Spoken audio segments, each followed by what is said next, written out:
Hey guys, you're probably wondering why I'm out here in the garage with all the lights off. Well, I'm Dave with the Mustang Pilot Garage, and I'll show you why.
Now, in order to find the center line of the chassis, we're going to need to take a measurement straight down to the floor from 4 suspension points on the car. Now, obviously, I don't have rear suspension points, and even if I did at this point, they're pretty much useless because the car was in an accident and these frame rails were bent. But the forward leaf spring mounts are straight. There's no damage to the frame up there. So I'm going to use the forward leaf spring mounts on the rear of the car as my 2 suspension points on the back. And then I'm going to use the lower control arm mounts on the front of the car for my front suspension points. Now what we're going to do is we're going to use the laser level and come straight down to the floor through the center of those mounting bolts, and we're going to put a mark on the floor. The next thing that we'll do is measure the distance between the 2 marks and split that in half. We'll put a mark on the floor right in the center of those suspension points. We'll do the same exact thing to the back of the car, and then we're going to use the laser level to connect the 2 points, and that's going to draw a center line right down through the car. And then at that point, all we need to do is just go and mark our center point locations. You could even use a punch or a stamping tool and actually mark the frame of the car for the center point, so that in the future, if you have to replace something on the car, maybe it's in an accident, you'll have a center point reference. So I'm going to do that later on, but what I'm going to do is just get this center line established, and I'm primarily concerned about the back of the car and making sure that the back of the car is going to be square to the front. So the last thing that we want to have happen is to put this car back together and realize that it's crooked, that it's not driving straight. That would be a really bad scenario to be in, having put such extensive time and money into a project like this, get the thing out on the road and it's not straight. The other issue that you run into is that if the car isn't straight, everything's already welded in, you're kind of screwed. So at that point, you're probably going to have to take it to a frame shop, and they're going to end up having to bend the car to try and straighten it out. So we don't want to have that happen, and so it's really important that we establish the center line on the car and make sure our frame jig is mounted perfectly where it needs to be so that the car tracks straight to the front.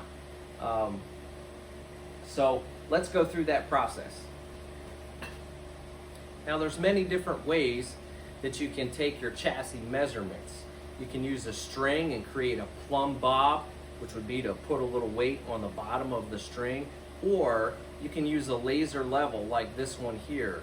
This is the Bosch GLL30 Professional. This is a self-leveling laser level. This thing is really great. It works awesome. There's a little bit of a trick to using it though. You need to make sure that it is sitting on a surface that isn't moving when you select the device on, and you just want to let it go until it self-levels. That's really the only trick to it. Once it self-levels, it's set. Now, if you pick this up and you move it, you're going to have to turn it off and then turn it back on so it goes through its self-leveling process. So anytime you move it, you're going to have to turn it off and turn it back on to get it to go back through the self-leveling process. So here with Project 70, I'm going to use this Bosch laser level, and it's going to make really quick work of establishing the center line of the chassis. So I'm up here at the front of the car, and you can see where the car is mounted on the body cart is actually the lower control arm mounting location. So I'm going to set my level down on the floor, and I'm going to turn it on, and hopefully it's aimed where I need it to be. It's a little off. So I'm going to move it over here. I'm going to allow it to go through its self-leveling process. And then once it's stabilized, we can then go ahead and adjust this laser so that it's going directly through the center of our suspension mounting bolt. Now on the video, it looks like that line is not parallel to the body cart mount. That's actually an illusion because I have the camera zoomed out really far. If I put it back into here, so this is about I guess 1-to-1, and you can see that that line is pretty close to being right down the center of the body cart there. Yeah, I just got to move it over just a little bit. Of course, it's tough to do with the camera. So the most important thing is that we're going through the center of that mounting bolt, and you can see that we're projecting a red line onto the floor. Now I've already went through this process once, and so what I'm doing right now is I'm just cross-checking it, which is a good idea for you guys to do, but you can see how the process works. So it puts a red line on the floor. I already marked that line. You come over and you do the same exact thing on the other lower control arm mounting location, and you can see I put a mark on the floor there. Next, you measure the distance between those two marks and mark the center point as indicated there with that white line. So we do the same exact thing on the back of the car, but in this case it's a little bit trickier. So finding the center point at the back of the car here is a little tricky because the way that the car is mounted onto the body cart there, you can't really access any area there that could give you a precise measurement on either side. So in this case, what I did was I took the laser. Let me turn it on here and let it get stabilized for a second. Now, I'm not picking the laser up to make adjustments here. All I'm going to do is just turn it while it's sitting on the floor. Now, what I did here was I took this level and put it right on the corner, right on the edge of that frame rail. So you can see that there. It's projecting an even line, okay, right on the corner of that frame rail. Maybe not exactly on the corner. Let's see if we can tweak it. Okay, so that looks like it's right on the corner. And I came down here. Nope, maybe I was off just a tad. Let's see here. Let me align that and see where we took that from. All right, so right there I'm just painting the corner edge of that frame rail right there. And so I marked that on the floor. Now the key with this is to paint the other frame rail exactly like this one. So I'll move the level over here. Of course, I'll turn it off and turn it back on, let it stabilize. You also want to make sure that you're putting the level directly underneath the point that you want to shoot the measurement off of. In other words, don't have it on an angle like this and then you're trying to paint the frame rail or your measuring point. Make sure it's in line with it. So let me re-level this thing. There we go. So same thing here. You want to paint the corner exactly like you did on the other side. And the red, so the laser's getting washed out by my work light over there. I don't know if you can see that. There you go. So you can see that that laser is going right through my yellow mark that I had already put on the floor. Now, just like I did up front measure the distance between the two, find the center point, and mark that with a white line. Then the final step in the process is to set your laser level down on the floor. Now in this case I have the lights out just because it's a lot easier to see this laser being projected. And set your laser down on the floor, connect your center points.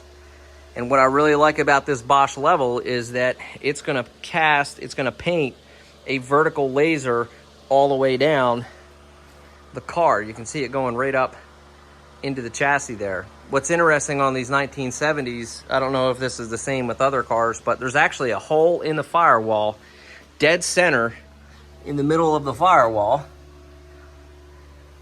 And it's, I don't know if you can see because it's so dark, but it's this hole right there. So that laser actually goes straight through the center of that hole. I tried to make a mark there on the firewall, and you can see my laser's not 100% perfect. I already did this last night. I got everything set in here perfectly. I just wanted to recheck a few things here and show you guys how to do this. But so that laser is coming all the way up here. You can see it projecting on the garage door. I already have a mark here on the top of my radiator support. It's a little too dark, you can't see. Here, I'll turn the light on.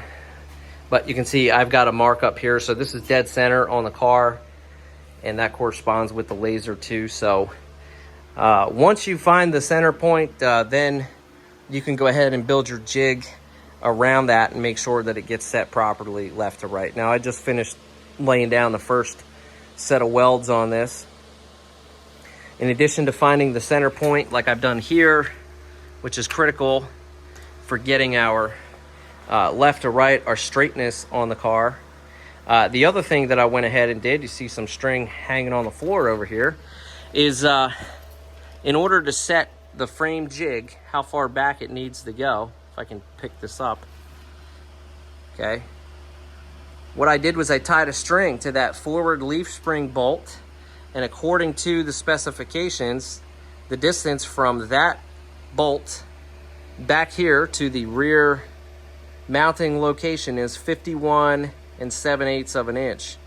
And that's where I've got this set. I had it marked on the string here so that my distance is correct on both sides.